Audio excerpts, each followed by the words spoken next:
Asyhadu an la ilaha illallah wa asyhadu anna Muhammadan abduhu wa rasuluh. Amma ba'd. Pertama-tama puji dan syukur kita panjatkan kepada Allah Subhanahu wa taala, Zat yang Maha Agung, Zat yang Maha Suci, Zat yang Maha mengatur segalanya, termasuk umur kita hingga saat ini kita bisa ada di kajian yang akan disampaikan selanjutnya. Salawat dan salam tercurahkan kepada baginda Nabi Muhammad sallallahu alaihi wasallam, pada beserta para keluarga, para istri, para sahabat, para tabi'in, tabi'in. Mudah-mudahan kita menjadi pengikutnya hingga akhir zaman nanti. Amin ya Allah ya Rabbal alamin. Sebelum kita mulai kajian episode ketiga oleh Ustaz Jiranda, saya akan bacakan tata tertib kajian. Yang pertama, silakan menggunakan nama sebenarnya sehingga mudah dikenali.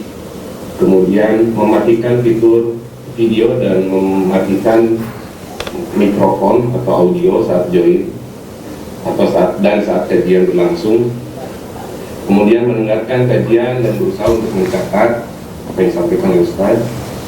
Kemudian pada sesi tanya jawab, insya Allah akan ada di akhir kajian. Pertanyaan mohon disesuaikan dengan tema pada hari ini. Kemudian dipersilakan bagi ikhwan untuk menggunakan fitur audio pada saat bertanya. Untuk akhwat dipersilakan untuk mengirimkan pertanyaannya agar kami bacakan nanti. Dan yang terakhir, menghargai bersama dalam mengikuti kajian dan berharap mendapat keridhaan Allah Subhanahu wa taala, sehingga ini menjadi barokah dan bermanfaat bagi kita semua di dunia dan di akhirat. Amin ya Allah ya Rabbal alamin. Untuk waktu dan tempat saya persilakan kepada Ustaz Jiranda. Bismillahirrahmanirrahim. Assalamualaikum warahmatullahi wabarakatuh.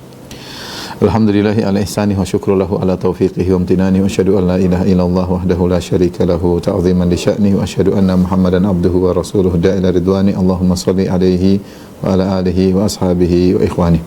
Rekan-rekan sekalian dimanapun antum berada ya. Pada kesempatan kali ini kita akan membahas dari bab at-targhib fi mahasin akhlak, yaitu tentang bab motivasi untuk berakhlak yang mulia. Al-Hafidz Ibnu Hajar rahimahullah ta'ala membawakan sekumpulan hadis-hadis yang berbicara tentang akhlak yang mulia. Yang pertama tentang perintah jujur, untuk jujur, dan lawannya adalah larangan untuk berdusta. Ibnu Mas'ud radhiyallahu anhu menuturkan bahwasanya Rasulullah SAW bersabda, "Alaikum bis-sidqi fa inna as-sidqa yahdi ilal bir." Hendaknya kalian jujur.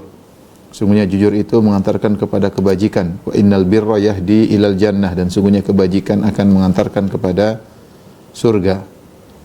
Wa ma yazalu rajulu yasduq wa yataharras sidqa. Senantiasa seorang jujur dan berusaha untuk jujur, hatta yuktaba indallahi siddiqan, sampai dia dicatat di sisi Allah sebagai siddiq, yaitu orang yang senantiasa jujur.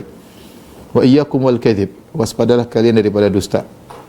Fa innal kadhiba yahdi ilal fujur. Sungguhnya dusta itu mengantarkan kepada kefajiran. Wa innal fujura yahdi ilan nar, dan kefajiran ya, lawan dari kebajikan itu akan mengantarkan kepada neraka. Wa ma yazalu rajulu yakdzib, senantiasa seorang berdusta, wa yataharral kadzib, dan berusaha untuk berdusta, hatta yuktaba indallahi kadzaban, sampai dicatat di sisi Allah sebagai seorang yang tukang dusta. Hadis pertama ini menjelaskan tentang keutamaan jujur, bahwasanya jujur adalah akhlak yang mulia. Allah Subhanahu wa taala menyebutkan tentang kejujuran dalam Al-Qur'an banyak sekali. Di antaranya Allah berfirman, "Ya ayyuhalladzina amanu taqullaha wa kunu ma'as shadiqin." Wahai orang yang beriman, bertakwalah dan hendaknya kalian bersama orang-orang yang benar. Ayat ini berkaitan tentang tiga orang sahabat, wa ala thalathatil ladzina khulifu, tiga orang sahabat, itu Ka'ab bin Malik dan dua temannya yang tertunda penerimaan taubat mereka ketika mereka tidak ikut dalam perang Tabuk. Ketika Nabi SAW pulang dari perang Tabuk, maka ada puluhan orang yang tidak ikut serta, maka kebanyakan mereka berdosa mencari-cari alasan agar mereka selamat dari cercaan dan celaan, dan kebanyakan mereka adalah orang-orang munafik. Adapun Ka'ab bin Malik dan dua temannya, mereka bertiga jujur, yang konsekuensinya akhirnya Rasulullah SAW marah, kemudian mereka diboikot ya, sampai sekitar 50 hari. Namun akhirnya Allah menerima taubat mereka. Oleh karenanya kejujuran itu meskipun kelihatannya pahit, tapi ujungnya adalah keindahan, ya. Inna sidqa manja, sungguhnya kejujuran adalah yang menyelamatkan. Sementara sekarang ini banyak orang menyangka bahwasanya kalau jujur maka tidak selamat, kalau jujur maka akan celaka, kalau jujur akan begini dan begitu, akan, sehingga banyak orang terjerumus atau sengaja untuk berdusta agar selamat, agar mendapatkan rezeki, agar mendapatkan keberuntungan dan yang lainnya. Maka Allah mengatakan wa kunu ma'as shadiqin, hendaknya kalian bersama orang-orang yang jujur. Lihatlah bagaimana kisah Ka'ab bin Malik dan dua temannya yang jujur akhirnya mendatangkan kesudahan yang indah. Mereka jadi mulia, kemudian diampuni oleh Allah Subhanahu wa taala. Kemudian kisah mereka diabadikan dalam Al-Qur'an, ya. Kisah mereka juga diabadikan dalam hadis-hadis, kita baca kisah mereka. Jadilah terkenal mereka dengan kejujuran mereka, dan banyak jadilah mereka teladan bagi orang-orang yang jujur, sehingga betapa banyak kemuliaan yang Allah berikan kepada mereka bertiga setelah mereka bertahan dalam kejujuran, setelah mereka bertahan dalam kejujuran. Ikhwan dan akhwat yang dirahmati oleh Allah Subhanahu wa taala, hadis yang sedang kita bahas, alaikum bisidq, hendaknya kalian jujur. Fa inna sidqa yahdi ilal bir, sungguhnya kejujuran mengantarkan kepada kebajikan. Ini dalil bahwasanya, ya, seorang jujur merupakan kunci kebaikan. Kalau kita bahasa kita, jujur adalah kunci dari berbagai macam pintu-pintu kebaikan. Karena Nabi berkata, fa inna sidqa yahdi ilal bir, sungguhnya kejujuran akan mengantarkan kepada kebajikan. Itu kebajikan yang banyak. Rasulullah mengatakan kepada albir mutlak, ya, kepada banyak kebajikan. Seakan-akan kejujuran adalah kunci untuk membuka pintu-pintu kebajikan. Seperti kalau kita bilang bahasa Arab adalah kunci dari pintu-pintu ilmu. Dengan bahasa Arab orang mudah memahami ilmu usul fikih, dengan bahasa Arab orang memahami ilmu tafsir, dengan bahasa Arab banyak ilmu agama yang bisa dipahami dengan, kalau kita seorang memiliki kunci miftahul ulum, kuncinya yaitu adalah bahasa Arab. Maka kalau boleh kita analogikan sama seperti kejujuran. Kejujuran yahdi ilal bir, dengan jujur akan membuka pada banyak kebajikan, akan banyak membuka pada banyak kebajikan, amal-amal soleh yang lain. Ini sangat pentingnya kejujuran. Makanya nilainya sangat tinggi dalam syariat karena membuka pintu-pintu kebajikan yang lain. Dan di antaranya dalil akan hal ini, Allah Subhanahu wa taala berfirman, ya ayyuhalladzina amanu ittaqullaha wa qulu qawlan sadida, wahai orang yang beriman, bertakwalah dan ucaplah perkataan yang benar, yang jujur. Yuslih lakum a'malakum, maka Allah akan perbaiki bagi kalian amalan-amalan kalian. Wa yaghfir lakum dzunubakum, dan Allah akan mengampuni dosa-dosa kalian. Wa may yuti'illaha wa rasulahu faqad faza fawzan 'azima. Barang siapa yang taat kepada Rasulnya, maka dia telah mendapatkan kemenangan yang besar. Jadi Allah mengatakan wa qulu qawlan sadidan yuslih lakum a'malakum. Ucapkanlah perkataan yang lurus, di antaranya jujur, niscaya Allah akan perbaiki amalan-amalan kalian. Itu akan diantar pada kebajikan, antar kepada kebajikan yang lainnya. Kemudian wa innal birra yahdi ilal jannah, dan kebajikan akan mengantarkan kepada surga, karena orang-orang yang masuk surga adalah orang-orang yang melakukan kebajikan. Allah berfirman, innal abrara lafi na'im, sungguhnya orang-orang yang melakukan kebajikan dalam kenikmatan, yaitu di surga. Yang lebih menakjubkan lagi, ya, Rasulullah SAW bersabda, wala yazalu rajulu yasduq, senantiasa seseorang jujur dan selalu jujur. Wa yataharra sidqa, dan berusaha untuk jujur. Di saat orang-orang ingin bohong, dia ingin jujur. Di saat kondisi menarik untuk berbohong, mungkin menguntungkan secara duniawi, untuk menyelamatkan, dia justru berusaha untuk jujur. Wa yataharra sidqa hatta yuktaba indallahi siddiqan, sampai dia dicatat oleh Allah sebagai siddiq. Siddiq itu derajat yang tinggi, ya. Karena pertama al-anbiya, kemudian siddiqun, kemudian syuhada, kemudian salihun, ya. Ma'alladzina an'ama Allahu 'alaihim minan nabiyyin wasiddiqin wasyuhada wasalihin. Jadi para nabi, kemudian siddiqin, syuhada, salihin. Di antaranya Abu Bakar radhiyallahu taala anhu disebut dengan Abu Bakar As-Siddiq, dia adalah pemimpin para siddiqin. Jadi ternyata kejujuran ini luar biasa mengantarkan kepada kebajikan, dan kalau terus ditelateni oleh seseorang senantiasa jujur dia nggak bisa bersilat lidah, dia jujur kepada atasannya, jujur kepada kawannya, jujur kepada gurunya, jujur kepada muridnya, jujur kepada anaknya, jujur kepada istrinya, jujur kepada suaminya. Senantiasa dia jujur, ya, dalam kondisi kelihatannya sulit, dalam kondisi kelihatannya tidak menguntungkan, dia tetap jujur. Lisannya tidak bisa untuk berdusta. Sampai akhirnya bukan hanya mengantarkan kepada kebajikan, bahkan mengantarkan kepada derajat as-siddiq. Ini luar biasa. Derajat antar kepada derajat as-siddiq, ya. Sehingga dia dicatat sebagai as-siddiq, ya. Apa maksud dia dicatat sebagai as-siddiq? Ada yang mengatakan bahwasanya dia dicatat di sisi Allah sebagai derajat as-siddiq, derajat yang tinggi, atau kedua yaitu dia diterima oleh manusia, orang-orang menerima, orang tahu dia orang amanah, orang jujur, orang ini nggak bisa bohong, orang ini nggak bisa dirayu, dia jujur orangnya, ya. Sehingga orang-orang pun mengenal sebagai orang yang siddiq. Dan sebaliknya lawan daripada jujur adalah kedustaan, ya. Yang Rasulullah SAW mengatakan wa iyyakum wal kadhib, waspadalah kalian daripada dusta, fa innal kadhiba yahdi ilal fujur. Sungguhnya kedustaan itu akan mengantarkan kepada dosa-dosa yang lain. Sebagaimana kebajikan mengantarkan kepada banyak kebaikan, dusta akan mengantarkan kepada pintu-pintu maksiat yang lain, ya. Minimal kalau dia berdusta, dia akan berdusta kedua kali, berdusta akan 3 kali, dan berdusta seterusnya. Dusta untuk menutup kedustaannya. Saking banyaknya dia berdusta, dia terkadang lupa dengan dusta yang pertama. Dan saya dapati beberapa orang seperti begitu, ya. Dia sering kali dusta, sehingga dusta pertama dia lupa. Saya enggak pernah begitu, subhanallah. Dusta depan kita, dia lupa kalau dia pernah berdusta. Karena apa? Sudah terbiasa dusta. Lisan dia sudah terbiasa dusta. Dan akhirnya, kalau sering berdusta mengantarkan kepada kefajiran, wa innal fujura yahdi ilan nar, dan kefajiran akan mengantarkan kepada neraka jahanam, sebagian firman Allah, wa innal fujjara lafi jahim, sungguhnya orang-orang fajir dalam neraka jahanam. Dan akhirnya wala yazalu rajulu yakdzib, senantiasa seorang berdusta, wa yataharral kadzib, bahkan dia ahli dalam berdusta, sengaja berdusta, bangga bisa berdusta, sampai apalagi bahagia bisa menipu orang. Dia berdusta hatta yuktaba indallahi kadzaban, sampai dicatat di sisi Allah sebagai pendusta. Ya, artinya dia sudah distempel jadi pendusta, sulit bagi dia untuk jujur.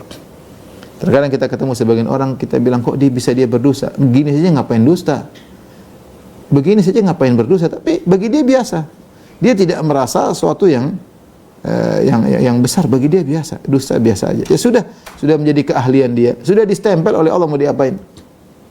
Kita suruh dia jujur nggak bisa lagi. Kenapa? Sudah distempel oleh Allah sebagai pendusta, ya, sebagai pendusta. Oleh karena itu saya ingatkan kepada diri saya pribadi dan juga kepada rekan-rekan sekalian, hati-hati jangan sampai kita meletakkan batu pertama kepada anak-anak sebagai pendusta. Hati-hati. Karena anak-anak melihat kita dusta, kita bohongin mereka, atau kita bohongin ibunya, atau ibunya bohongin bapaknya. Dia lihat kayaknya dusta biasa, sehingga dia tidak menganggap dusta adalah sesuatu yang besar. Karena dia lihat praktek langsung dari ayah dan ibunya, dusta. Dia didustai, atau lihat bapaknya dustain ibunya, atau lihat ibunya dustain bapaknya, atau lihat bapaknya dustain tamunya, dustain temannya. Dia lihat anak kecil, kelihatannya sepele, ternyata kita meletakkan batu pertama untuk dia menjadi pendusta di kemudian hari. Siapa yang punya andil pertama adalah kita sebagai orang tua. Waspada. Kemudian anak kalau sudah besar jadi pendusta, yang salah kita ternyata. Benar lingkungan nanti yang mempengaruhi dia, tapi yang meletakkan batu pertama, menganggap dusta adalah suatu hal yang sepele, adalah kita, karena dia melihat praktek kita yang dusta begitu mudah. Maka seorang jangan berdusta, yang dosa kepada siapapun. Timbul pertanyaan, dosa besar atau dosa kecil? Dosa besar atau dosa kecil? Ya.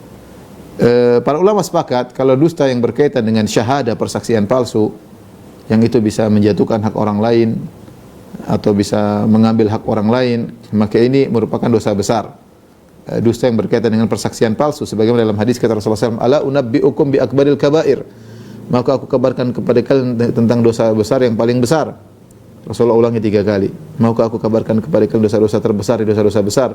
Maukah aku kabarkan kepada kalian tentang dosa-dosa terbesar di dosa-dosa besar? Qalu bala ya Rasulullah. Kata mereka, tentu ya Rasulullah. Kata Rasulullah SAW, isyraku billah, syirik kepada Allah, wa uququl walidain, durhaka kepada kedua orang tua. Wa jalasa wa kana muttaqian, tadinya beliau bersandar kemudian beliau duduk, kemudian beliau berkata, ala wa qauluz zur, hati-hatilah dengan perkataan dusta, ya, yaitu syahadatuz zur, persaksian dusta. Ya, ini dosa besar. Adapun dusta yang tidak sampai pada persaksian palsu, tidak mengambil hak orang atau tidak menjatuhkan hak orang, maka ini khilaf di kalangan para ulama. Apakah ini dosa besar atau dosa kecil? Wallahu a'lam bishawab. Zahirnya dusta adalah dosa besar. Meskipun dusta bertingkat-tingkat, ya. Kenapa dosa besar? Karena tadi Rasulullah SAW berkata, iyyakum wal kadhib fa innal kadhiba yahdi al fujur. Dusta itu mengatakan kepada kefajiran, dan kefajiran mengatakan kepada neraka jahanam. Bahkan dusta dalam rangka menyenangkan orang lain, dosa besar. Rasulullah SAW bersabda, wailul lilladzi yuhadditsu fayakdzib. Celaka bagi orang yang bercerita kemudian dia dusta, liyudhika bihil qaum, dalam rangka untuk membuat suatu kaum tertawa.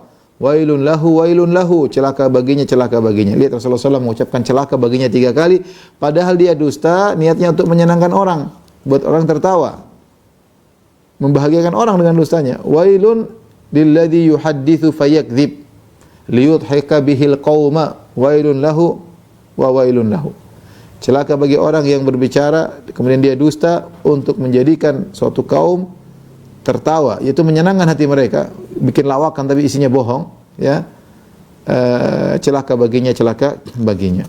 Nah, dusta ini niatnya untuk menyenangkan hati orang lain, namun itu sudah merupakan dosa besar, didoakan celaka 3 kali oleh Nabi SAW, apalagi dosa-dosa yang. Jadi Allah alam bisawab, saya lebih condong bahwasanya dusta adalah dosa besar. Tentunya dosa bertingkat-tingkat, ya. Dalam satu hadis Rasulullah SAW bersabda, yutba'ul mu'min 'alal khilal kulliha illal khiyan wal kadhib. Seorang mukmin bisa tercatat dalam segala macam perangai kecuali berkhianat dan dosa. Itu bukan perangai seorang mukmin. Seorang mukmin bisa jadi punya perangai yang lain, bisa jadi mungkin pelit, mungkin apa, mungkin suka marah, mungkin tidak sabar, mungkin. Tapi kalau untuk dusta dan khianat itu bukan perangai seorang mukmin. Ya, itu bukan perangai seorang mukmin. Ini menegaskan bahwasanya khianat dan dosa adalah akhlak buruk yang dibenci dalam Islam dan bukan ciri seorang mukmin. Orang jujur mendapatkan pahala yang besar, dia sebagai as-siddiq. Oleh karena dalam satu hadis kata Nabi sallallahu alaihi wasallam, at-tajir as-saduq al-amin ma'an nabiyyin was-siddiqin wasyuhada. Seorang pedagang yang jujur kemudian yang terpercaya, amanah, bersama para nabi, bersama para siddiq dan juga para syuhada. Sekali lagi, ini jujur adalah suatu perangai yang harus seorang menjaganya. Seorang kalau bisa senantiasa jujur, maka adalah seorang yang sangat mulia, ya, sangat mulia. Di saat orang-orang ingin bohong, dia justru berusaha untuk jujur, meskipun kelihatannya kejujuran akan menyulitkan dia, membuat untungnya menjadi lebih sedikit, merepotkan dia.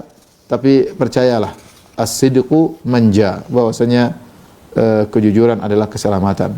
Dusta kelihatannya menyelamatkan, tapi sungguhnya adalah muhlik, membinasakan. Sungguhnya membinasakan. Taib, kita masuk pada hadis yang kedua, ya. Menjauhi prasangka buruk. Dari Abu Hurairah, Nabi SAW bersabda, iyyakum wadh-dhanna fa inna adh-dhanna akdzabul hadits. Waspadalah kalian dari persangkaan, sungguhnya persangkaan adalah perkataan sejelek-jelek perkataan dusta.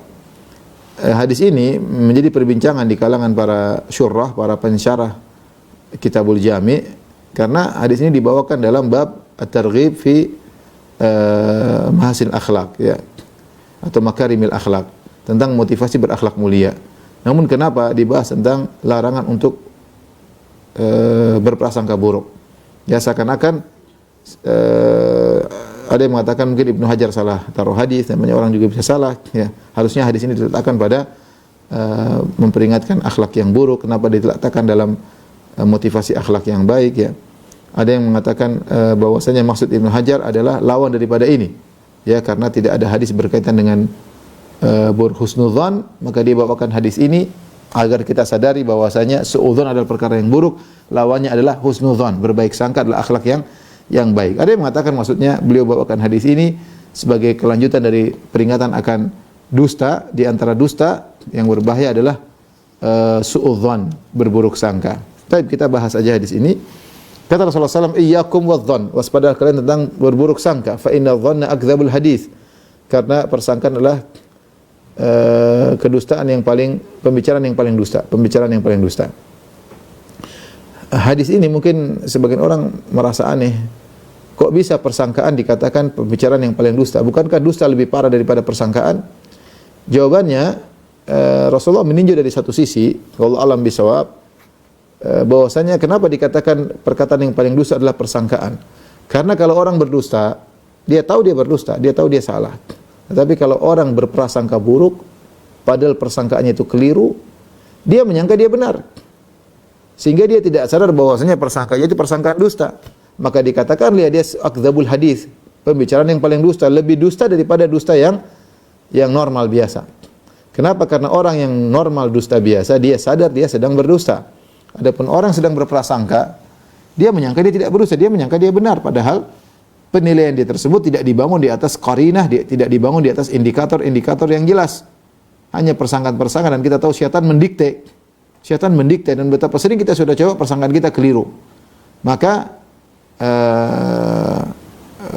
menunjukkan bahwasanya persangkaan adalah suatu perkataan yang paling dosa. Ini sama analoginya seperti perkataan Sufyan Ats-Tsauri, al-bid'atu ahabbu ila iblis minal ma'siyah. Al-ma'siyatu yutabu minha wal bid'atu la yutabu minha. Seperti perkataan Sufyan Ats-Tsauri, bid'ah lebih dicintai oleh iblis daripada maksiat. Kenapa? Karena orang maksiat masih mungkin orang bertobat, adapun bid'ah dia tidak bertobat. Karena dia merasa benar. Karena dia merasa benar. Dari sisi ini maka bid'ah lebih buruk daripada maksiat. Dari sisi orang melakukan bid'ah merasa benar. Sulit disuruh bertobat. Gimana suruh bertobat? Dia merasa benar. Kalau pelaku maksiat suruh bertobat, dia mau bertobat. Sama seperti persangkaan dan dusta. Kalau orang dusta dia sadar dia berdusta. Tapi kalau persangkaan dia ngeyel karena dia merasa dia benar. Ya, dari sini kita tahu bahwasanya akhlak yang mulia adalah berprasangka baik. Susah seorang berprasangka buruk. Berprasangka buruk, kata para ulama, di antara hal yang merugikan orang berprasangka buruk, orang berprasangka buruk seringnya keliru.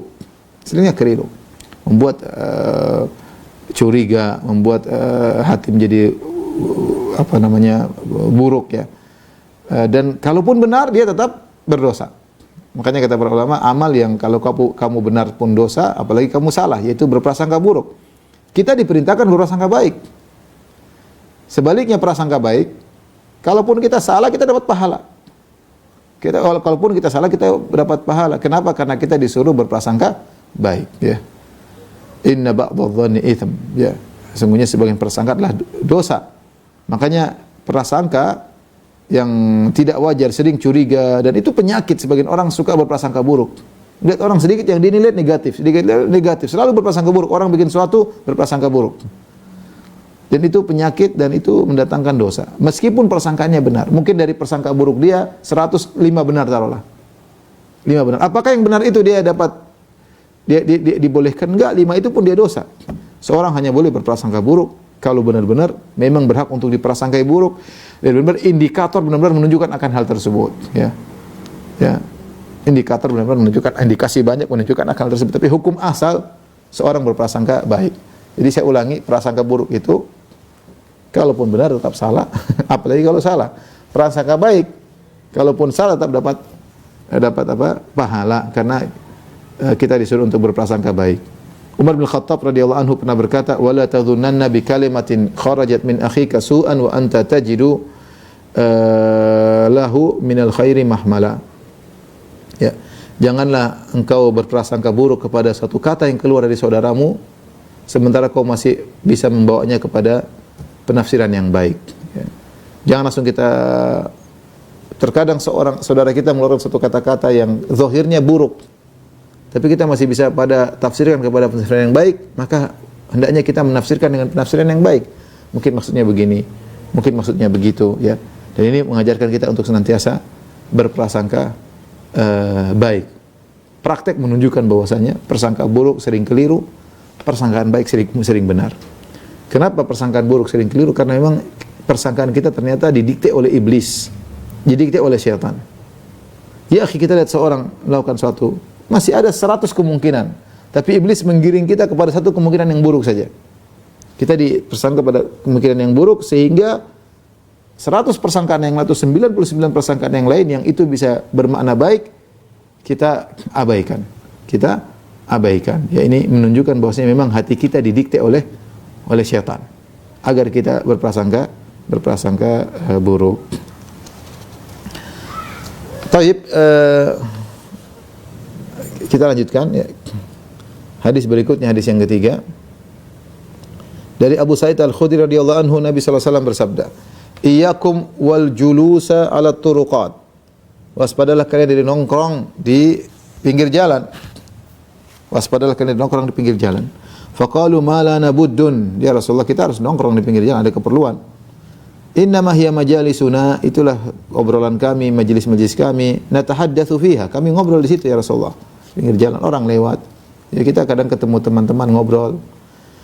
Apa kata Rasulullah SAW? Qala fa idza abaitum illal majalis. Kalau memang kalian tidak bisa kecuali harus ngobrol di situ, harus duduk di situ, fa'atut tariqa haqqaha, maka berikanlah hak jalan. Tunaikanlah hak jalan. Qalu wa ma haqqut tariq? Kata para sahabat, ya Rasulullah, apa itu hak jalan? Qala ghaddul basar. Kata Nabi SAW, tundukkan pandangan. Wa kafful adza, tahan diri jangan mengganggu orang lain. Wa raddus salam, menjawab salam. Wa amrun bil ma'ruf wa nahyun 'anil munkar, menyeru kepada kebajikan dan mencegah kemungkaran. Rasulullah SAW sebutkan 4 adab atau hak jalan. Ghaddul basar, tundukkan pandangan. Kaful adza, tidak mengganggu orang lain. Yang ketiga raddus salam, menjawab salam. Yang keempat amar ma'ruf nahi munkar, amar ma'ruf nahi munkar. Baik. Ini berkaitan dengan akhlak mulia bagi orang yang di pinggir jalan, hendaknya dia menunaikan akhlak mulia, perangai-perangai mulia tersebut. 4 tadi yang kita sebutkan, itu menundukkan pandangan, kemudian tidak mengganggu orang lain, kemudian menjawab salam dan beramar ma'ruf nahi munkar. Hadis ini menunjukkan bahwasanya kaidah fiqhiyah yang mengatakan darul mafasid muqaddam ala jablil masalih.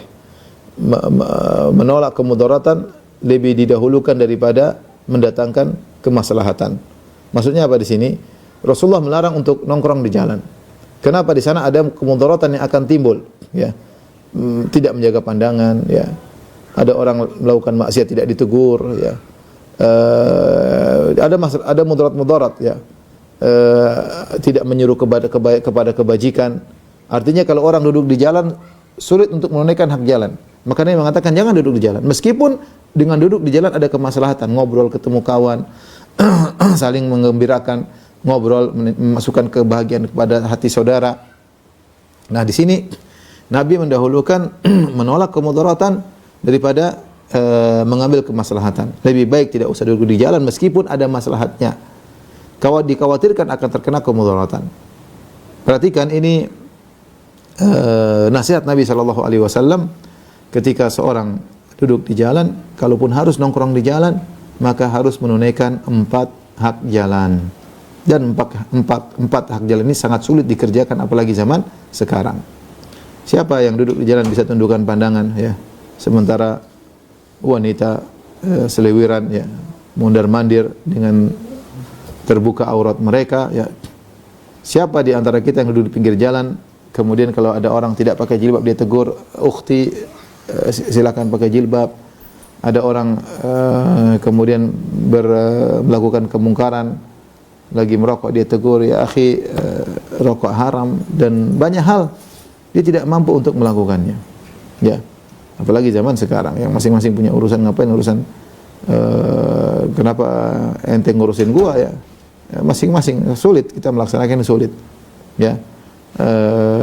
Belum lagi kaful adza, tidak mengganggu orang, ya. Terkadang orang lewat kita komentari, "Itu orang kenapa sih begitu-begitu?" Akhirnya komentar, ganggu orang dengan komentar kita, ya.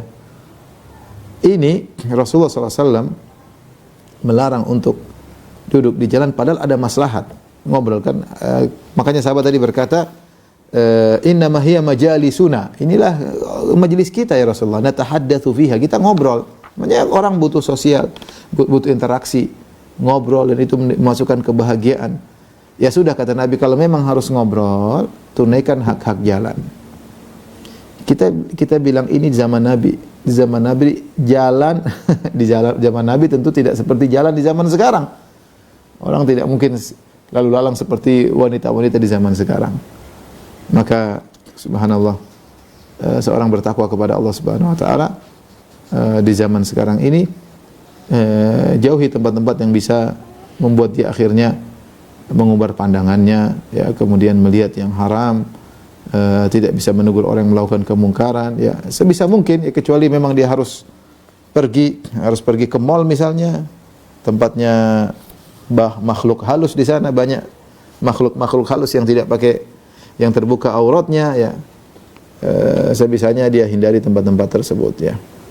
Ya, kalaupun anak-anaknya atau istrinya harus pergi, ya sudahlah, antar aja, suruh beli, tunggu di tempat parkir, ya, daripada melihat yang tidak sebisa mungkin. Kalaupun dia harus naik bersama istrinya ke mall karena ada yang harus dibeli, maka dia tundukkan pandangan, ya.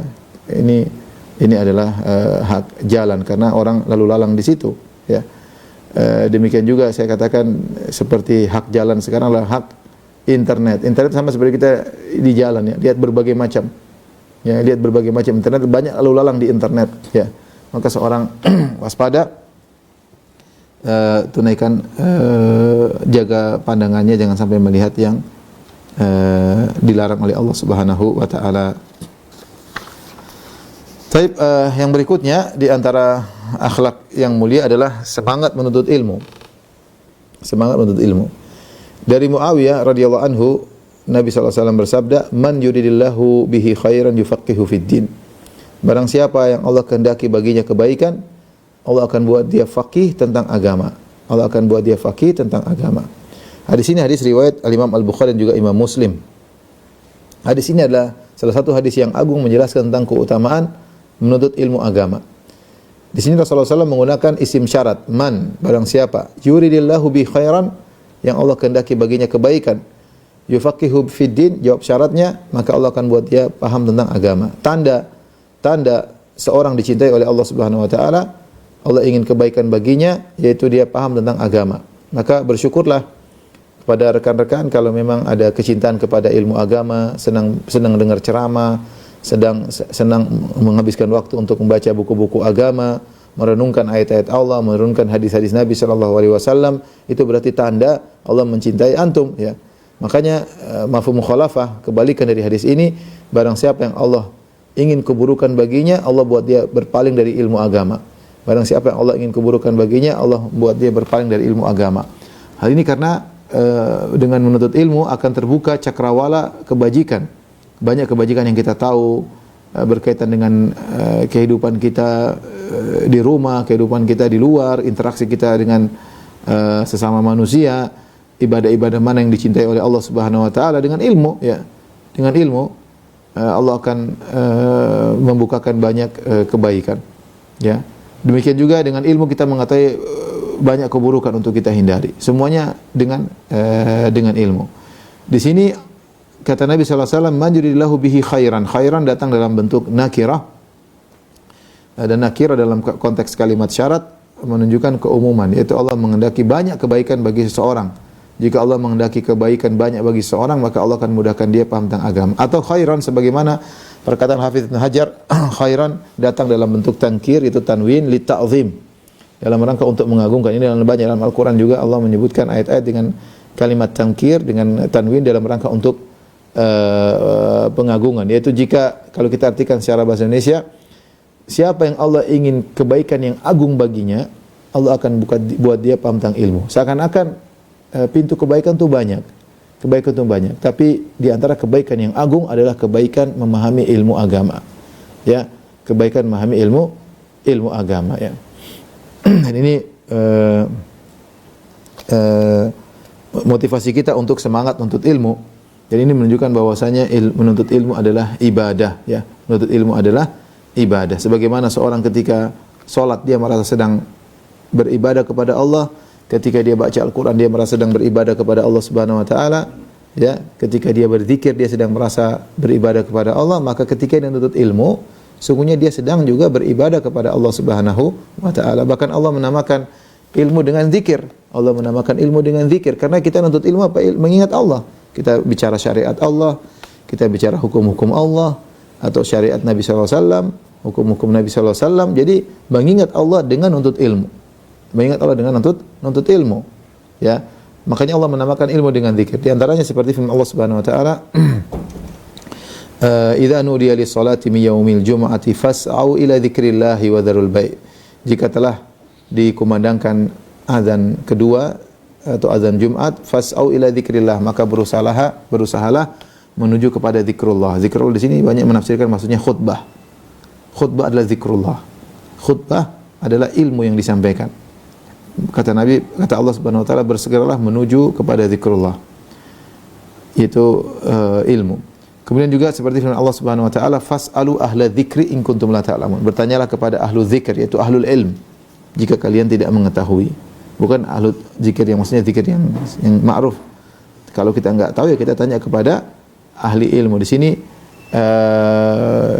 zikir maksudnya adalah ilmu. Maksudnya adalah ilmu.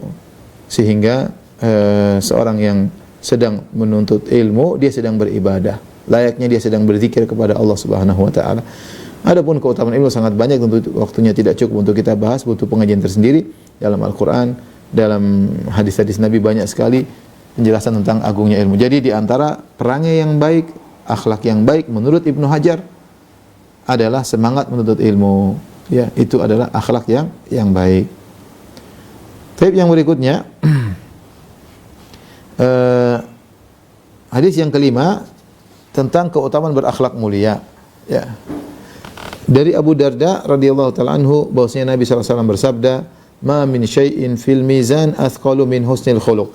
Tidak ada suatu pun di timbangan kebajikan pada hari kiamat kelak yang lebih berat daripada akhlak yang mulia. Ini mengingatkan kepada kita bahwasanya akhlak mulia adalah ibadah yang agung. Ketika diletakkan di timbangan nanti sangat memberatkan timbangan, ya. Sangat memberatkan timbangan. Bahkan Nabi mengatakan, "Ma min syai'in fil mizan." Tidak ada suatu pun yang diletakkan di timbangan athqal lebih berat daripada husnul khuluq, daripada akhlak yang mulia. Berarti akhlak mulia ini kalau diletakkan sangat berat. Ya, jujur, murah senyum, mudah memaafkan, meredam amarah. Ya, ini akhlak mulia. Bahkan sebagaimana sering saya sampaikan, mudah memaafkan, meredam amarah, ciri-ciri penghuni surga. Ya, ciri-ciri penghuni surga jangan dianggap sepele. Ibadah-ibadah seperti ini, ya. Murah senyum, ya, kemudian ramah, menjamu tamu, ini semua akhlak mulia, dan timbangannya sangat berat di hari kiamat kelak. Ya. Perhatikan di sini, Nabi berkata, "Ma min syai'in," tidak ada satu pun. Dan inilah nakirah dalam konteks penafian, memberikan faedah umum. Seakan-akan tidak ada suatu amalan pun yang bisa menyaingi akhlak mulia. Tidak ada suatu amalan pun yang bisa menyaingi akhlak mulia ketika ditimbang di hari kiamat kelak. Jadi ini benar, ya. Dalil-dalil menunjukkan bahwasanya akhlak mulia adalah ibadah yang agung. Seperti sabda Nabi sallallahu alaihi wasallam, "Akmalul mu'minina imanan ahsanuhum khuluqa wa khiyarukum linisaihim khuluqa." Orang mukmin yang paling sempurna imannya adalah yang paling baik akhlaknya. Bayangkan, yang Rasulullah menjadikan akhlak mulia sebagai barometer keimanan. Orang mukmin yang paling sempurna imannya, yang paling baik akhlaknya.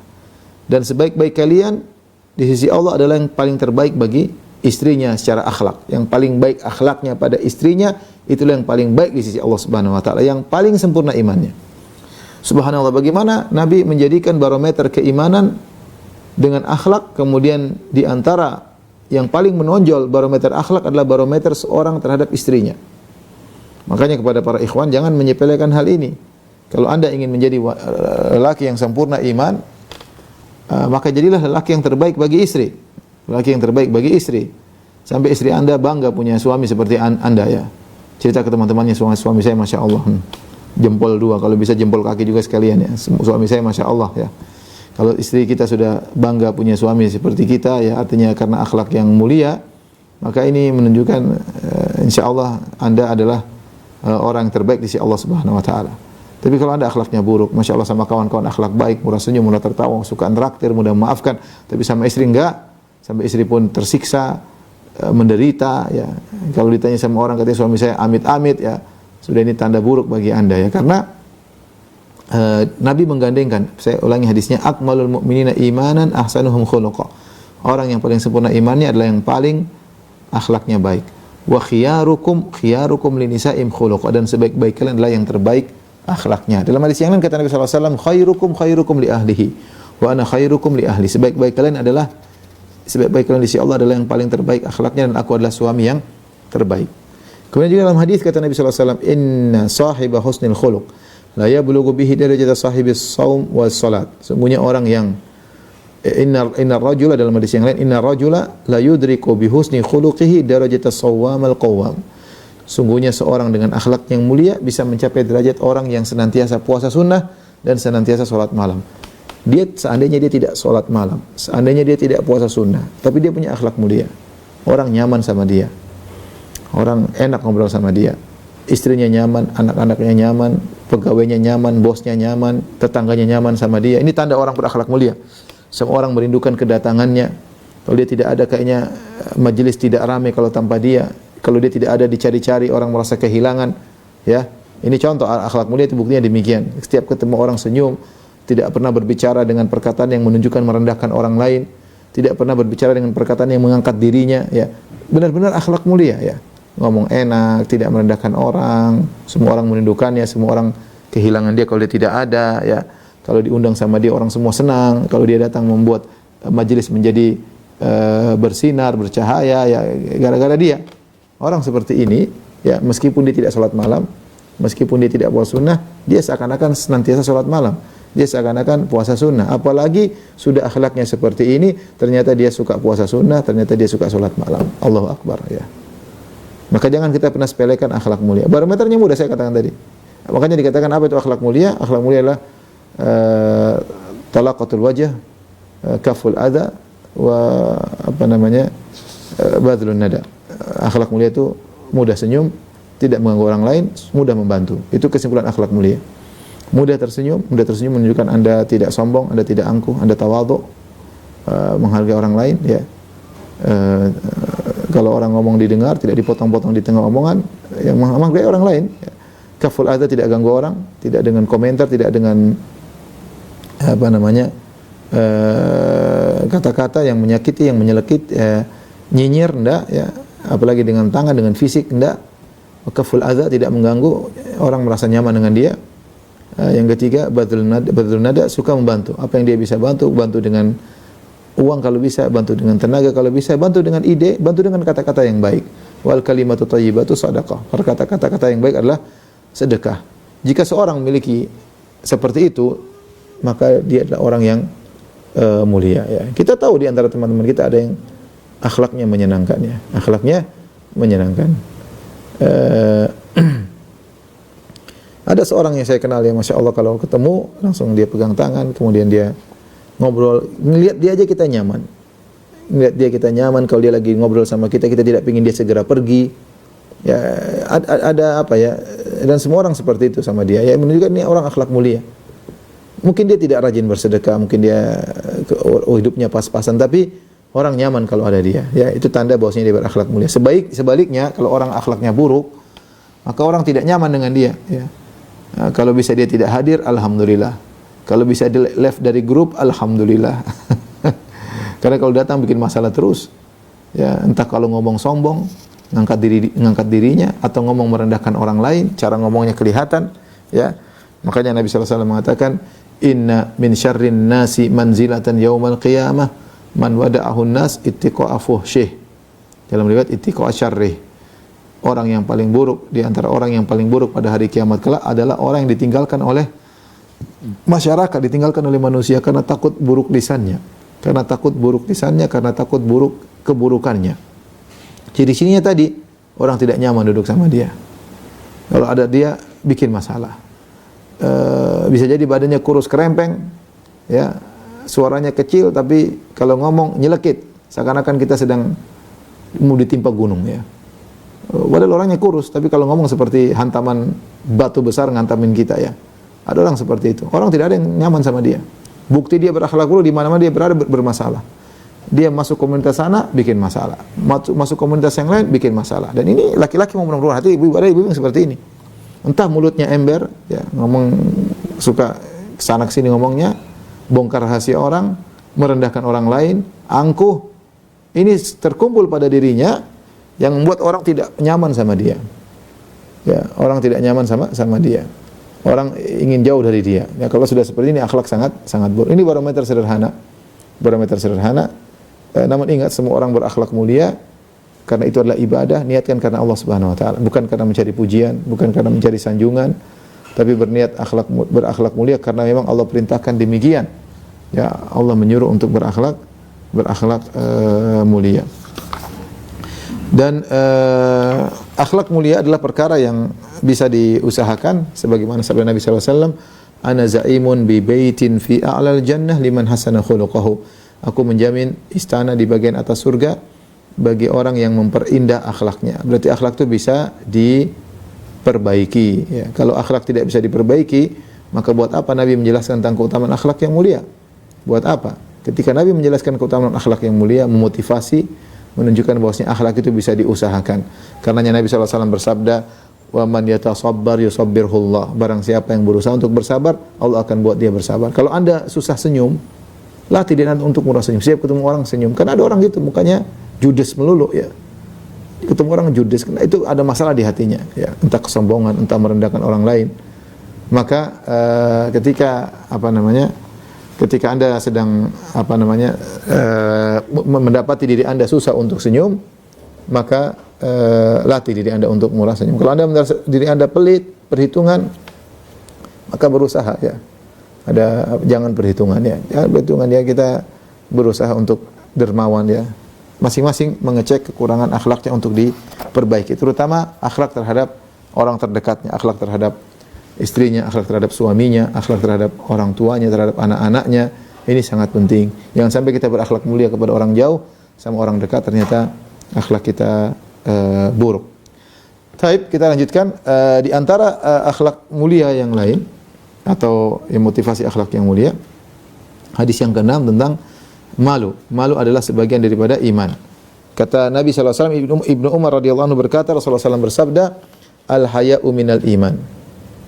Rasa malu adalah bagian daripada iman, ya.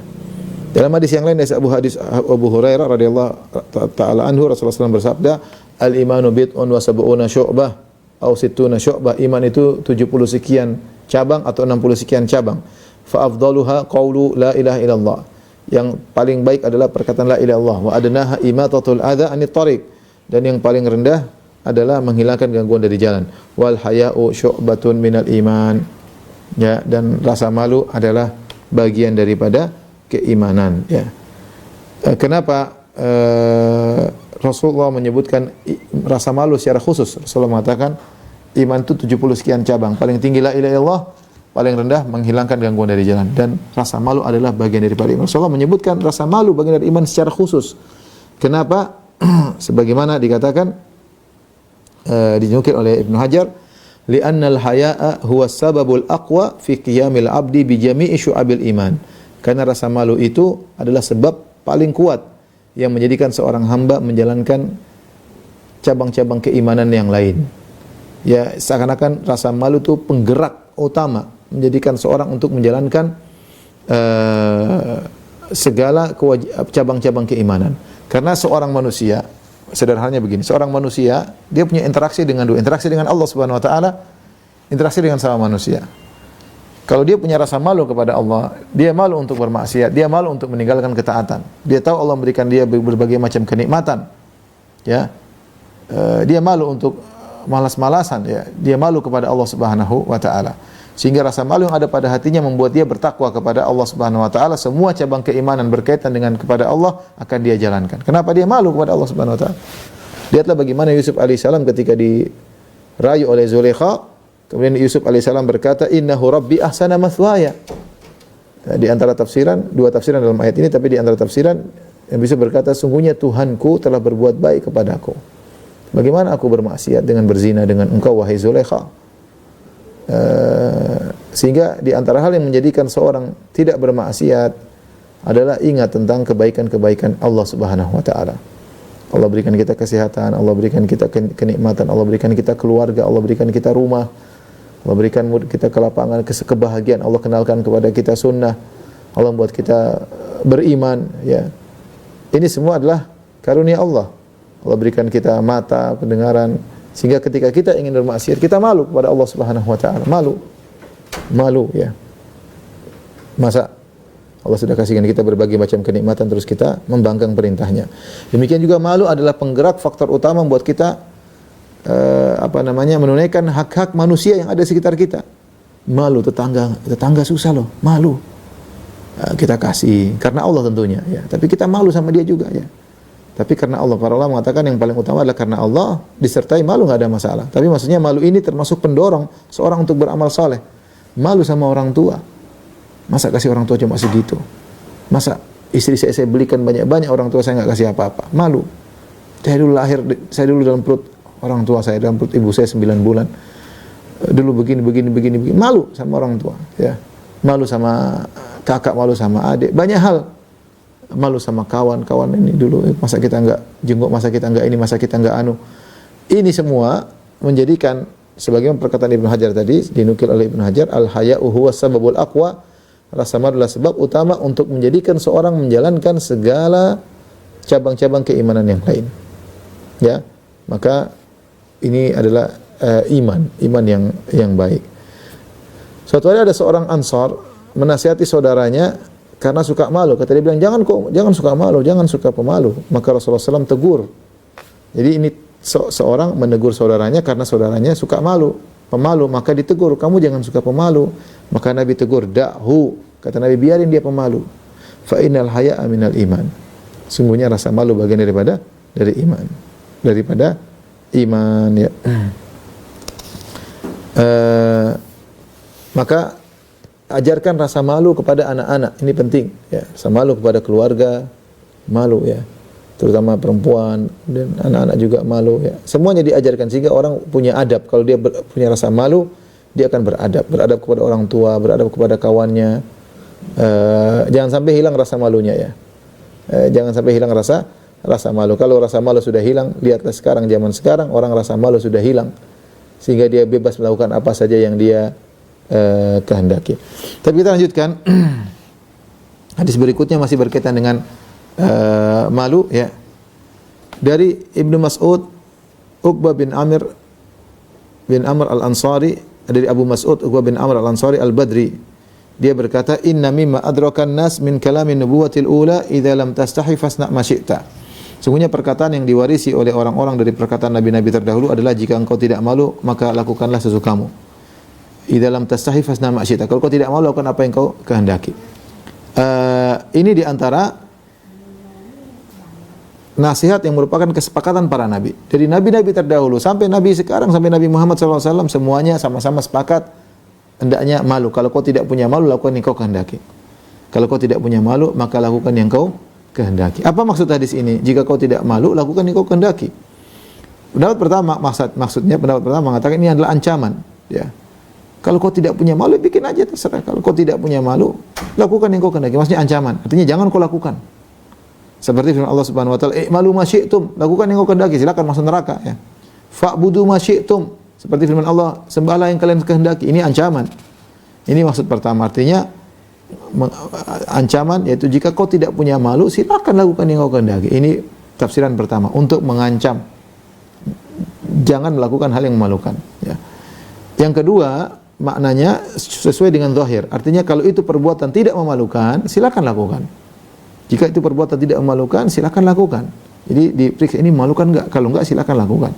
Ini tafsiran yang kedua. Ini ikhwan dan akhwat yang dirahmati Allah Subhanahu wa taala, akhlak yang sangat penting terutama di zaman sekarang. Ya akhi, ya ukhti, zaman sekarang rasa malu hilang.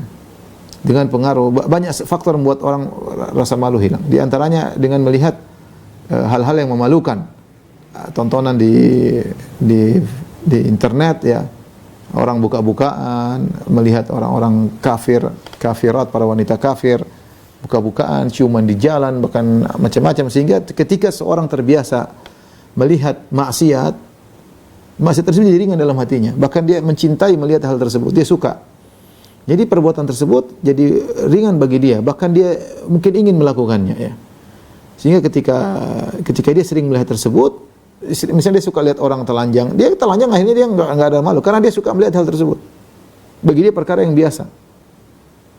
Ini bahayanya interaksi dengan non muslim. Makanya Rasulullah SAW berkata, ana bari'un mimman yuqimu baina adhuril musyrikin. Aku berlepas diri dari orang yang tinggal di tengah-tengah orang kafir. Bahayanya di situ, ya. Kecuali orang bisa menjaga agamanya, bahkan bisa berdakwah, oke. Kalau tidak, dia mudah terpengaruh dengan kondisi lingkungan. Kalau tidak dia, maka istrinya. Kalau tidak istrinya, anak-anaknya. Kenapa? Karena rasa malu tidak ada di sekitarnya, sehingga akhirnya terbawa. Apalagi di zaman sekarang, ya. Sering melihat maksiat akhirnya menghilangkan rasa malu seseorang. Ya, ini faktor yang besar. Kemudian faktor kedua, ya, banyaknya kejadian-kejadian yang disebarkan di dunia maya, ya, sehingga akhirnya membuat orang nekat melakukan karena semua orang sudah melakukan. Sekarang kita bicara masalah korupsi. Orang korupsi nggak malu-malu. Bahkan ada orang korupsi ditangkap masih begini, ditangkap korupsi, ya, tidak malu. Nanti di penjara keluar masih nyalon lagi. Saya tidak tahu rasa malu di mana, ya.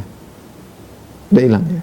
Sama seperti beberapa kali kasus orang kemudian tidak punya rasa malu, kemudian berzina, kemudian dia shooting zinanya, kemudian tersebar, dan dia tidak malu. Keluar dengan tidak ada rasa malu sama sekali, cuek aja. Subhanallah, ya. Ini kita hidup di zaman seperti ini. Hati-hati anak-anak kita sendiri waspada, istri kita, anak-anak kita, ya. Tontonan ini sangat merubah perangnya seseorang. Bisa menghilangkan rasa malu sama sekali. Rasa malu hilang secara total dari hati seseorang, ya. Demikian juga di antara faktor yang menyebabkan rasa malu hilang, di antaranya maksiat, ya. Kata Ibnu Qayyim rahimahullah taala, min uqubatil ma'asi dhahabul haya alladhi huwa maddatul hayati lil qalb. Di antara hukuman kemaksiatan adalah hilangnya rasa malu, ya.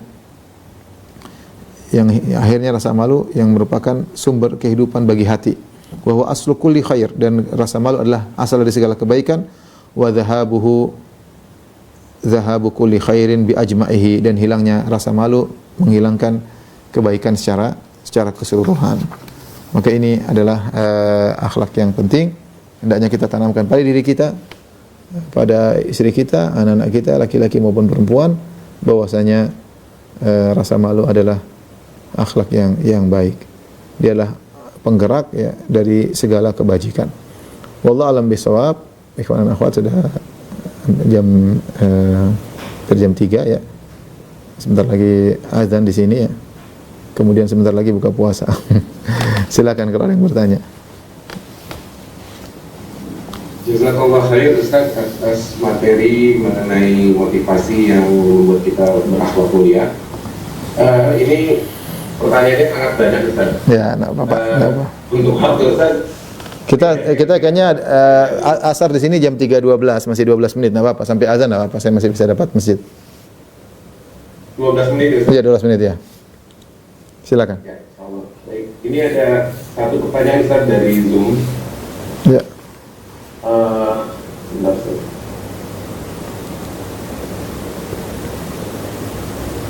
Assalamualaikum Ustaz, izin bertanya, bagaimana bila kondisinya di jalan saat sedang berkendara atau pergi menggunakan transportasi umum di mana banyak kasus-kasus kejahatan, dan mengingat hal tersebut ketika ada orang yang bergelagat aneh, kita waspada. Apakah ini termasuk berprasangka buruk? Berprasangka buruk itu dibolehkan. Inna ba'dadh-dhanni itsm, sebagian prasangka adalah dosa, sebagian tidak. Makanya Allah mengatakan ba'dadh-dhanni, sebagian persangkaan itu dosa, berarti sebagiannya adalah tidak. Ini hukum di luar daripada hukum asal. Ya, kalau misalnya sama istri, sama anak, sama tetangga, asalnya kita berprasangka baik. Tapi kalau kita lewat satu kawasan yang itu ada gelagat-gelagat, kita boleh berprasangka buruk. Boleh, karena itu indikasi membolehkan hal tersebut, ya. Jika ada indikator kita boleh berprasangka buruk. Contoh seperti Nabi Yakub alaihissalam ketika kakak-kakaknya Nabi Yusuf mengatakan Yusuf dimakan serigala. Maka ada indikator dalam hati Yakub yang mendustakan perkataan mereka meskipun dia dengan penuh kesabaran. Di antaranya misalnya baju Nabi Yusuf penuh dengan darah. Tetapi bajunya tidak terkoyak, tidak robek-robek. Ya, kalau namanya dia diterkam serigala, harusnya bajunya robek-robek. Ternyata bajunya tidak robek-robek. Bagaimana meyakini ini dimakan serigala?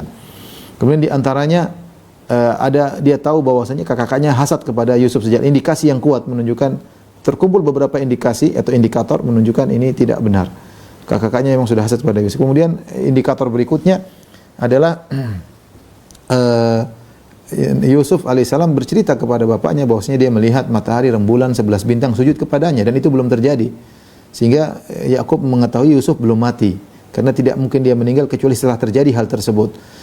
3 indikasi ini diantaranya menjadikan dia tidak membenarkan perkataan kakaknya Yusuf meskipun pada asalnya kita membenarkan perkataan orang.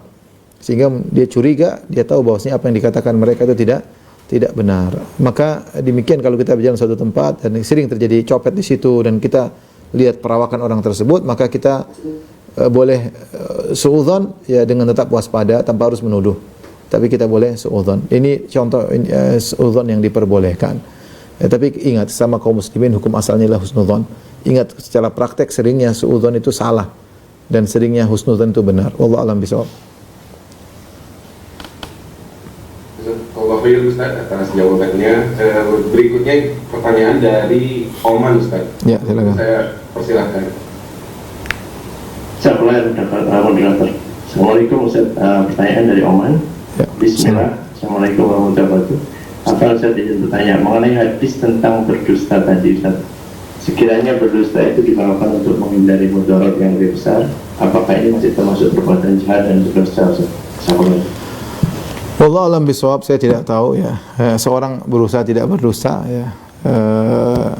Kecuali misalnya ada orang membunuh si A membunuh si B, kemudian datang kepada si C. C, mana si B? Saya mau bunuh ya. Jangan dikasih tahu tempatnya.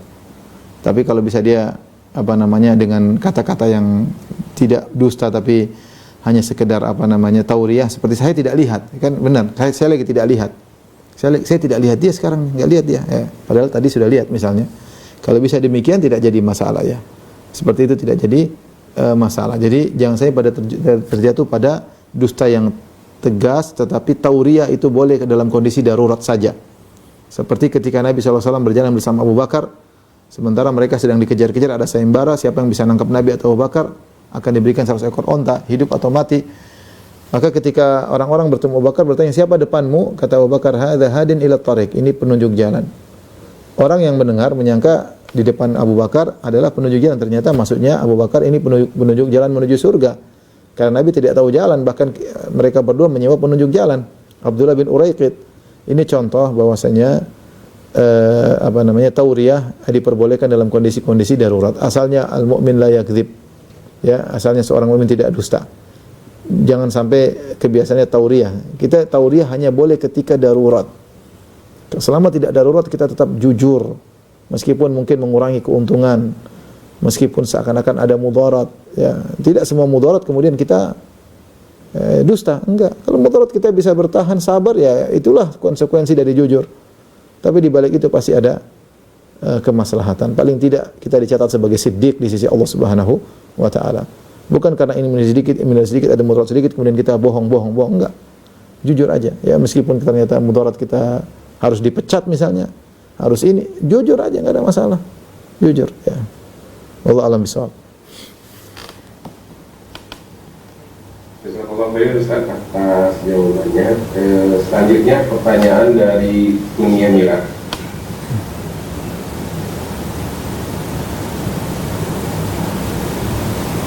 Jazakallahu moderator. Ustaz ingin menyampaikan pertanyaan dari jamaah di Abu Dhabi.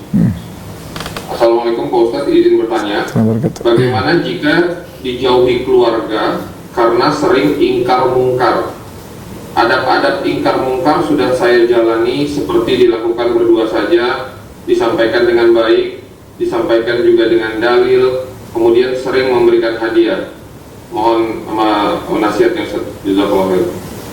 Kalau seorang sudah melakukan adab-adab nahi mungkar dengan selembut-lembutnya, kemudian bahkan sedang beri hadiah, ditinggal nggak ada masalah. Bukan berarti menunjukkan akhlak seorang buruk ya. Seorang soleh terkadang ditinggal oleh teman-temannya yang nakal ya, bisa jadi demikian. Jadi yang penting kita tahu bahwasanya kita sudah beradab, sudah berakhlak, sudah menyampaikan dengan kata-kata yang lembut, tidak meremehkan, tidak merendahkan. Kalau ternyata tetap kita dijauhi oleh keluarga, maka insya Allah bukan salah kita, tapi salah mereka ya, salah mereka. Sebagaimana dahulu para nabi dijauhi, seperti Nabi Nuh alaihissalam dikatakan majnun, orang gila, atau diancam diancam. Kenapa? Karena mereka tidak suka Nabi Nuh menyampaikan kebaikan ya. Sampai kalau Nabi Nuh lewat, mereka ja'alu asabi'ahum fi adhanihim wastaghshaw thiyabahum. Mereka masukkan jari di telinga mereka, tidak mendengar, mereka tutup karena tidak mau dengar omongannya Nuh alaihissalam. Jadi seorang yang penting dia bertakwa kepada Allah, kalau dia sudah melakukan adab-adab yang terbaik masih dijauhi, itu biasa, itu hal yang biasa. Bukan berarti dia berakhlak buruk. Wallahu a'lam bishawab. Jazakallahu khair Ustaz atas jawabannya. Pertanyaan berikutnya dari Belanda akan disampaikan oleh Pak Said. Mohon mohon dibacakan, saya belum siap. Oke, silakan. Oh iya, Anda gantikan dulu Pak. Iya. Ya. Ustaz, ini ada yang bertanya tentang bagaimana bacaan atau doa untuk berakhlak mulia Ustaz. Di antaranya Allahumma hdini li ahsanil akhlaqi la yahdi li ahsaniha illa ant wasrif anni sayyi'aha la yasrifu anni sayyi'aha illa ant. Ini doa, salah satu dari doa ketika kita istiftah, kalau tidak salah di hadis Ali bin Abi Thalib ya. Doa istiftah di antaranya panjang, di antaranya sepenggalnya isinya Allahumma hdini li ahsanil akhlaqi la yahdi illa ant wasrif anni sayyi'aha la yasrif anni sayyi'aha illa ant. Ya Allah, tunjukkanlah aku kepada akhlak yang buruk, yang baik. Tidak ada yang bisa menunjukkan aku kepada akhlak yang baik kecuali Engkau, dan jauhkanlah aku dari akhlak yang buruk. Tidak ada yang bisa menjauhkan aku dari akhlak yang buruk kecuali Engkau.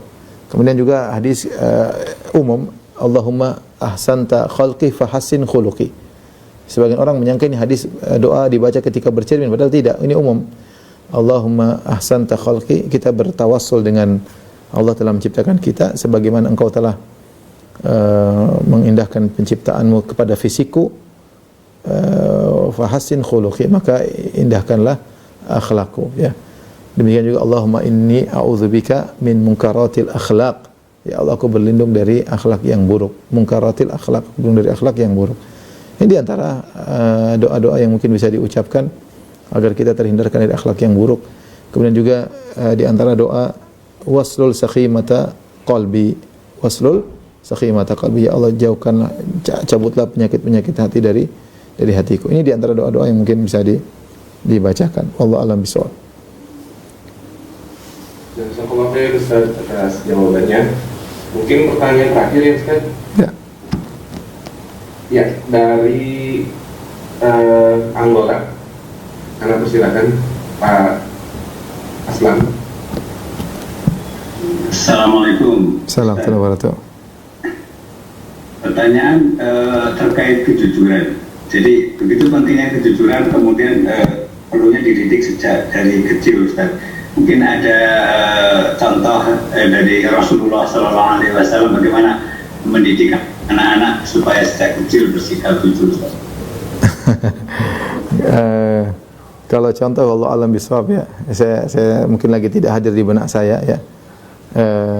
Wallahu a'lam contohnya seperti apa ya. Lagi tidak hadir di benak saya hadis yang khusus tentang Rasulullah SAW mengajarkan kejujuran bagi anak kecil. Wallahu a'lam bishawab. Ya. Baik, mungkin satu pertanyaan lagi kalau masih ada. Satu pertanyaan siap. Yang terakhir dari Jerman, Anda persilakan. Assalamualaikum. Sebenarnya nggak ada pertanyaan dari Jerman, cuma ini ada titipan pertanyaan dari negara tetangga Swedia. Anda bacakan ya. Bismillah Ustaz, bagaimana menyikapi teman yang dimintai hutang selalu menyampaikan kesusahannya, tapi saya melihat yang berhutang bepergian dan pesta kawinan anaknya. Apakah saya suudzon kalau berpikir dia nggak berusaha bayar hutangnya? hutang yang lumayan banyak jumlahnya dan sudah 2 tahun lebih. Jazakallah khair. Insyaallah sehat-sehat selalu dalam hidup. Amin, amin. Tidak mengapa itu apa namanya kalau memang kita tabayun aja, kalau kita suudzon, bagusnya kalau kita timbul suudzon, kita berusaha husnudzon. Kalau nggak mampu kita cross check agar kita husnudzon. Kalau kita nggak mampu kita cross check. Di antara obat untuk menghilangkan suudzon kita cross check. Datangi aja, akhti tolong saya lihat anti kemarin jalan-jalan ke sana kemari, kok mohon maaf ini gitu kok utang saya nggak dibayar, nanti ke sana ke pesta sana sini. Mungkin dia bilang saya dibayarin sama anak saya atau misalnya. Tapi intinya kalau kita suudzon tidak mengapa kita cross check tanya agar tidak. Dan itu namanya tabayun ya. Fatabayyanu itulah fungsinya tabayun untuk menghilangkan suudzon atau persangkaan buruk atau untuk cross check agar kita tidak suudzon. Tidak jadi masalah, intinya kalau kita lihat indikasinya kuat, tergantung kuat indikasi. Kalau indikatornya benar-benar kuat, kita berhak untuk suudzon. Tapi benar-benar kuat ya. Karena bisa jadi mungkin ternyata dia pergi ke pesta karena dibayarin atau apa, atau dia safar ke sana kemari itu butuh biaya, ternyata dibayarin oleh adiknya atau kakaknya. Tapi tidak apa kita tanya. Enggak ada masalah, kita tanya agar kita, dan kita berhak menagih. Di antara bentuk kebaikan kita kepada orang yang pinjam uang sama kita tagih. Ya, karena kalau dia ternyata punya uang dan dia tidak bayar, dia zalim. Matalul ghani zulmun. Orang yang punya kemampuan tidak bayar utang, dia zalim. Maka kita menyelamatkan dia, unsur akhaka zaliman wa mazluman. Ya, tolonglah saudaramu ketika dia sedang zalim, di antaranya mencegah dia berbuat zalim. Ya kita tanya, enggak apa-apa. Jadi maksud saya nasihat kepada yang dari Swedia, tanya saja. Sampaikan, saya lihat anti begini-begini atau saya lihat kamu begini-begini. Sebentar saya juga lagi butuh, kenapa tidak bayar misalnya. Nanti lihat dengan apa yang bisa dijawab oleh orang tersebut. Wallahu bisawab, demikian saja kepada kawan-kawan dimanapun antum berada, karena sudah waktu azan asar di Jakarta. InsyaAllah kita lanjutkan di kesempatan yang lain. Kurang lebihnya saya mohon maaf. Wabillahi taufiq wal hidayah. Assalamualaikum warahmatullahi wabarakatuh. Waalaikumsalam warahmatullahi wabarakatuh. Ustaz atas ilmu yang diberikan.